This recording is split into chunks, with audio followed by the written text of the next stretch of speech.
মাননীয় স্পিকার, আমাদের ব্রাহ্মণবাড়িয়া জেলার সরাইল উপজেলার ৯টি ইউনিয়নে প্রায় ৩.৫ লক্ষ মানুষের জন্য একটি হাসপাতাল আছে, যেটি মাত্র ৫০ শয্যা বিশিষ্ট, এবং সেই হাসপাতালটা নিজেই একটা রোগীর মতো।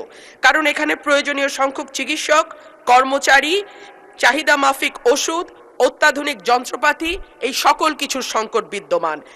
আমাদের এই হাসপাতালটিতে ১০ কোটি টাকা ব্যয়ে একটা ৬ তলা ভবন নির্মাণের পরিকল্পনা নেওয়া হয়েছিল, কিন্তু ৫ই অগাস্টের পর ঠিকাদার পালিয়ে গেছে মাননীয় স্পিকার।